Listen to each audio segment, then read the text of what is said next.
Hello everyone, this is Dr. V.S. Nishok from EC Department, SNS College of Technology. Here we are going to discuss the topic Electrical Measuring Instruments from the subject Fundamentals of Electrical and Electronics Engineering. So this is the outline of this video. We are starting with need of measuring instruments, continuation with working principle, converting a galvanometer, testing ammeter and voltmeter, and finally we are ending with its applications. The purpose or need for measurement.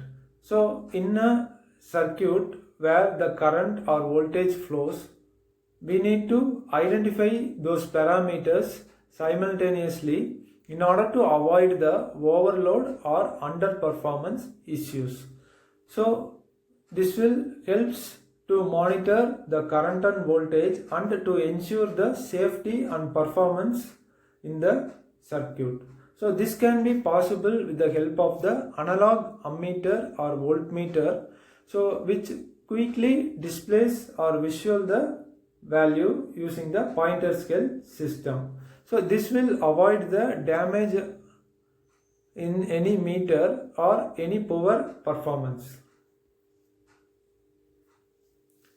So next we are going to see the working principle. With the help of the permanent magnet, spring control and pointer scale system, by using these three components, we are capable of making ammeter and voltmeter, analog ammeter and voltmeter, which is easily measures the current or voltage in the path with the help of the Lorentz force. So if we keep the permanent magnet over the conducting path, so which creates the deflection in the magnetic field. So this deflection can be measured with the help of the pointer scale, which shows the current value with the help of the ammeter and which shows the voltage value with the help of the voltmeter. So this is the way how the current and voltage across any conducting path can be measured with the help of the ammeter and voltmeter. And coming to the testing of ammeter and voltmeter. So if we are connecting the ammeter in series with the load, we can measure the current across the conducting path.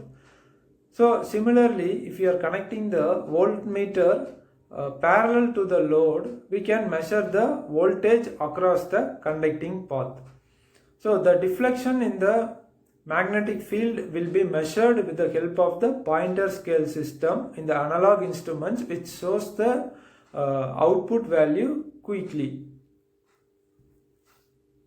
So this is the time for activity. And coming to the applications.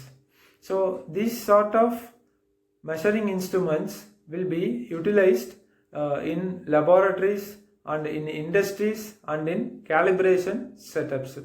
So before measuring, the range selection is very much important in terms of ammeter or in terms of the voltmeter. So based on the range what we going to measure, that sort of ammeter or voltmeter should be chosen in order to identify the output values accurately. With the help of the digital meters, accuracy can be measured much better when compared to the analog meters.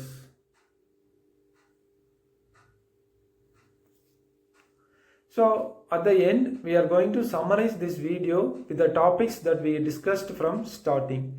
So we have started with the help of the need of measuring the current and voltmeter with the help of the ammeter and voltmeter, and we are seeing the working principle, that is said to be the Lorentz force, which is based on the deflection in a magnetic field, and we have started testing the ammeter and voltmeter, and we finally ended with the applications of these measuring instruments.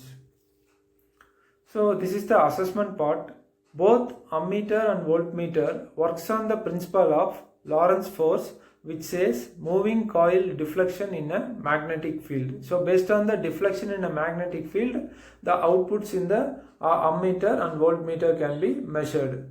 The next question, the current connection of an ammeter in a circuit is series with the load. So always the current connection will be in series with the load, and the voltage across the voltmeter should be measured in parallel with the load.